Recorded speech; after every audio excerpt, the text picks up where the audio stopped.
골절에 대해서 이야기를 나누도록 하겠습니다. 저는 일단 치과에 대해서 잘 모르기는 하지만 근데 뭔가 병원에 있다 보면은 이빨이 부러진 아이들이 되게 많이 꽤 종종 보이더라고요. 일단 강아지 같은 경우에는 언제 보통 골절이 생기는지 어떤 경우에 생기는지 혹시 간단히 말씀해 주시면 좋겠습니다. 한 조사에 의하면 대략 한 17%에서 18% 정도 되는 개 고양이들이 치아 골절이 있다고 합니다. 논문에 나온 내용이고 저도 그 내용을 보고 굉장히 좀 놀랐어요. 10마리 중에 거의 한두 마리 이상은 알게 모르게 이렇게 이빨이 부러져 있구나 라는 사실을 보면서 굉장히 놀랐었는데 네. 실제로 개하고 고양이의 이빨이 막 빼쭉하고 막 무섭게 생겼다고 해서 얘네들이 굉장히 강할 거라고 우리가 생각을 하잖아요. 네. 근데 실제로는 그렇지가 않은 것 같아요. 물리는 방향을 보면 서로 이렇게 엇갈려서 이렇게 물리게 되는데 혹시 가끔씩 그 사탕이나 뭐 딱딱한 거 먹다가 이렇게 찔다가 할 때 있지 않나요? 이게 이빨이 딱 어긋나면서 특히 앞니 같은 경우 뭐 이렇게 깨다가 그 운동이 개 고양이들한테는 딱딱한 걸 먹을 때마다 늘상 일어나는 거죠.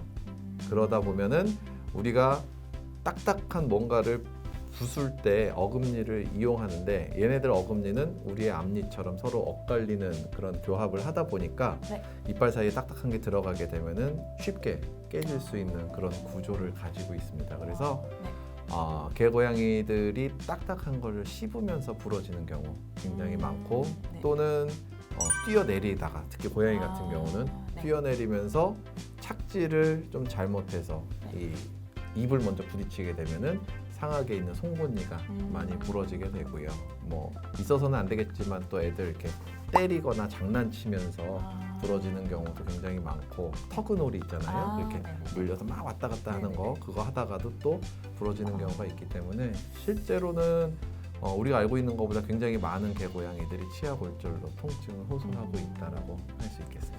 그럼 만약에 보호자분께서 집에 있다가 아이가 이빨이 부러진 거를 확인을 했으면은 어떤 조치를 취해주는 게 좋은지 내원을 바로 해야 되는 건지 아니면 더 해줄 수 있는 건 없는지 이런 게 있을까요? 네네.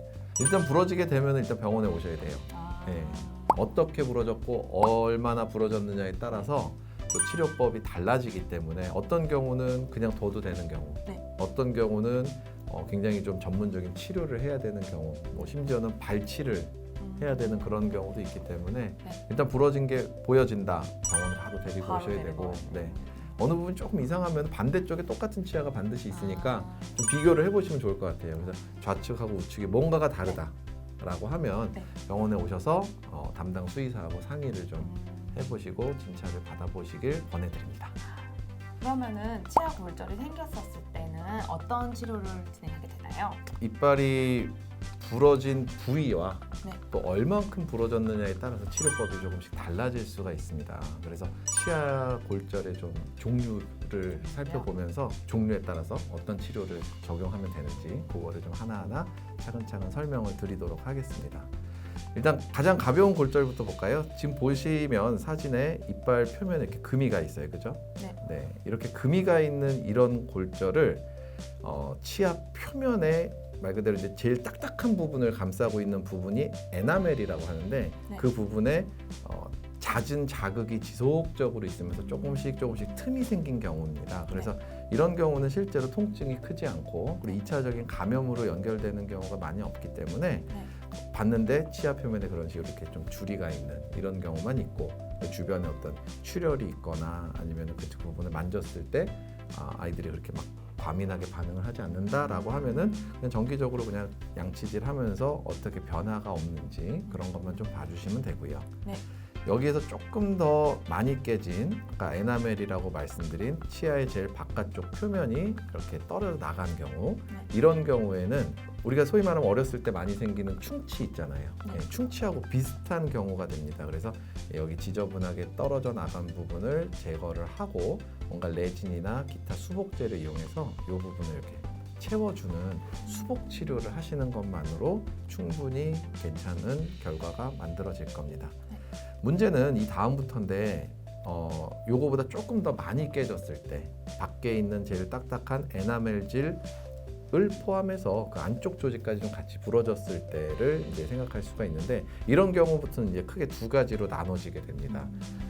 보시는 바와 같이 깨졌지만 네. 안에 붉게 보이는 이 치수 조직. 치수 조직이라고 하면 치아의 안쪽 부분에서 혈관하고 신경이 지나가는 부분을 말하는데요. 네. 이 부분이 노출이 됐느냐 안 됐느냐에 따라서 치료 방법이 완전히 달라지게 돼요. 이런 그림과 같이 이렇게 노출이 안 된 경우에는 먼저 앞서 말씀드린 것처럼 이 부분을 살짝 갈아내고 레진을 이렇게 씌워주면 뭐 크게 그렇게 문제 없이 잘 치료가 되고 치료 시간도 한 10분에서 15분 이내로 굉장히 짧은 반면에 네. 이 그림과 같이 안에 있는 치수가 노출이 됐다. 네.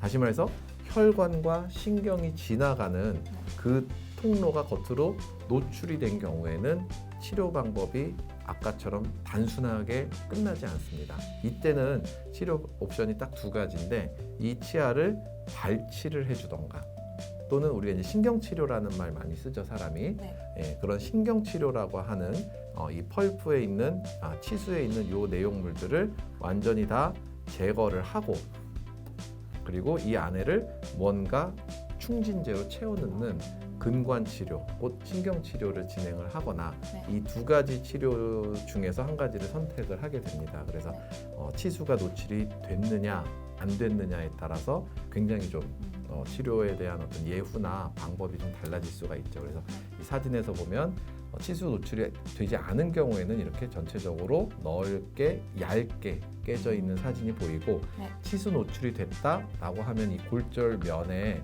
뭔가 혈관이 빨갛게 구멍이 나 있는 이런 사진처럼 네. 나타나게 되는데 네. 그 구멍이 보였다라고 하면은 일단 병원에 바로 오셔서 조속한 어떤 치료를 진행을 하시는 게 좋습니다.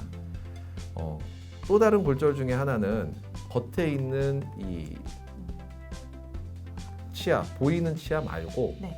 안에 숨어 있는 이 뿌리 부분까지도 같이 골절이 된 네. 이런 치아 뿌리 골절이 있습니다. 그래서 뿌리 골절이 된 경우는 네. 골절편이 부러지면서 대부분의 강아지, 고양이 이빨들은 이렇게 쪼개지듯이 부러지거든요. 네. 그래서 이 쪼개지는 이 골절을 어느 누구도 조절할 수 없기 때문에 경우에 따라선 운이 없으면 이렇게 잇몸 안쪽까지 부러지는 경우가 있습니다. 그래서 이렇게 잇몸 안쪽까지 부러진 경우는 네. 치료 옵션이 발치.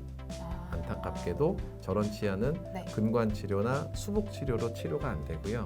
네. 뽑아서 그 부분에 대한 2차적인 감염과 네. 통증을 덜어주는 게 가장 좋은 치료법으로 알려져 있습니다. 이거보다 더 안 좋은 경우, 지금 뿌리만 부러졌죠, 이렇게. 네. 뿌리만 부러졌어요. 이런 이빨들이 바깥에서 보일까요, 안 보일까요? 안 보이죠. 네. 얘는 엄청 아픈데 네. 이빨이 부러져서 정말 말 못하는 통증이 계속 있지만 겉에서 봤을 때 전혀 안 부러져 있어. 오로지 이 그림과 같이 엑스레이를 찍어야만 네. 그 골절 여부를 알 수 있는 이런 치아 뿌리 골절이 있습니다. 네. 이런 경우에는 겉으로 잘 드러나지 않기 때문에 괜찮은 거라고 생각해서 계속 그냥 지내다가 나중에 이 골절된 부분에 감염이 생겨서 이 눈 밑에 농주머니가 생기고 그쪽으로 고름이 튀어나오면서 이게 무슨 문제지? 피부 문제인가? 안과 문제인가? 이러다가 내원을 하셨는데 알고 보면 그게 치과 문제였다. 이런 치근단 농양이라는 질환으로 네. 진행이 되는 경우도 많이 있습니다. 그래서 겉으로 보이지 않다 보니까 정말 긴 시간 동안 개고양이들이 아파하기만 하다가 나중에 어떤 이유로 우연히 발견이 되는 이런 경우 치아 뿌리 골절이 있습니다. 이런 경우도 치료 방법은 오로지 발치. 근데 발치도 이 안쪽 부분이 부러져 있다 보니까 발치가 그렇게 쉽지는 않아요. 그래서 이런 경우는 치과 전문 병원에 찾아가셔서 최대한 부러져 있는 치아 조직을 제거를 하고 그리고 2차적으로 생긴 감염 조직을 제거를 하는 그런 어떤 좀 심도 있는 치료가 필요한 경우라고 볼 수가 있습니다. 그래서 앞서 말씀드린 거를 좀 한 화면에 정리를 하자면 제일 가볍게 볼 수 있는 겉의 표면에 금만 가 있는 경우는 매일매일 양치질과 그리고 정기적인 치과 검진을 하시면 되고요. 네. 그 표면만 부러진 네. 팁만 약간 부러진 경우에는 레진 치료를 통해서 수복 치료를 진행하면 된다. 다만 안에 있는 치수, 네. 혈관과 신경이 지나가는 그 치수가 노출이 된 경우에는 옵션이 두 개예요. 뽑거나 아니면 근관 치료를 하거나 네. 하는 그런 치료법을 선택을 할 수가 있습니다. 그러면은 골절이 아예 애초에 안 생기게 뭔가 예방을 할 수 있는 그런 생활 습관 같은 게 있을까요? 그것도 매우 좋은 질문이에요. 네, 그 어떻게 하면 개고양이들이 이빨이 부러지지 않게끔 관리를 할 수 네. 있느냐? 네. 보호자님들께서 잘못 알고 계신 게 있습니다. 딱딱한 걸 씹으면 이빨이 깨끗해진다. 그렇게 알고 계셨죠? 네, 그렇게 아시는 분들이 되게 많더라고요. 네네. 본인은 안 그러신가요? 저는 아니요. 아니에요? 네. 굉장히 좋은 뉴스네요. 네. 네네. 딱딱한 거 씹으면 이빨이 깨끗해져요. 네. 그러나 딱딱한 걸 씹으면 깨끗해진다가 점점 더 발전이 돼서 네. 더 딱딱하면 딱딱할수록 더 깨끗해지겠다. 이렇게 생각하시는 분들이 계셔서 네. 네, 거기서 항상 이제 문제가 좀 되는 것 같아요. 과유불급. 네. 그래서 너무 그게 지나치게 되면 네. 깨끗해지지 못해 이빨을 손상을 하게 되는 그런 결과가 이제 만들어지는 경우가 있는데 네. 일단 제일 먼저 치아 골절을 예방하기 위해서는 내가 씹지 못할 것들은 주지 않는 게 맞아요. 보호자님께서 음식에다가 손톱을 넣어보시고 손톱이 들어가지 않는다. 그거는 안 먹이시는 게 나으세요. 다만 개, 고양이용 껌으로 나와 있는 제품들은 네. 침이 묻으면 좀 물러집니다. 침이 없을 때는 손톱이 안 들어가다가 네. 침이 묻으면 손톱이 들어가는 경우가 있어요. 그래서 그런 경우는 먹이셔도 괜찮은데 뼈나 아니면 뭐 여러 가지 몇 가지 장난감들 중에서 치아 관리하는 제품들이 있는데 네. 효과가 물론 있을 거기는 하지만 네. 그 효과만큼 치아를 골절시킬 수 있을 가능성들도 충분히 가지고 있는 제품들이기 때문에 일단 기본적으로 손톱을 넣었을 때 우리의 손톱을 넣었을 때 들어가지 않는 음식은 안 먹이시는 게 좋다. 치아 골절을 예방할 수 있는 길이다라고 생각할 수 있고 네. 고양이 같은 경우는 치아 골절이 되는 경우가 네. 대부분 뛰어내리면서 이 위에 있는 그 상악에 있는 송곳니가 부러지는 경우가 굉장히 많거든요. 네. 이 사진에서 보면 이게 고양이에요. 네. 지금 요 그림처럼 요 부분이 많이 부러져요. 원래 이빨이 이렇게 있어야겠죠. 네. 그래서 그 상악에 있는 송곳니 골절이 전체 고양이 치아 골절의 90%를 차지합니다. 그래서 이 부분에 대한 골절은 대부분 뛰어내리면서 착지를 잘 못해서 이빨이 먼저 부딪히면서 이제 부러지는 경우가 대부분이에요. 그래서 너무 높은 곳에서 뛰어내리거나 심한 장난을 치는 그런 환경이 있으면은 그런 부분들을 좀 배제해 주시면 치아 골절을 예방할 수 있다라고 생각할 수 있습니다. 네. 감사합니다. 네.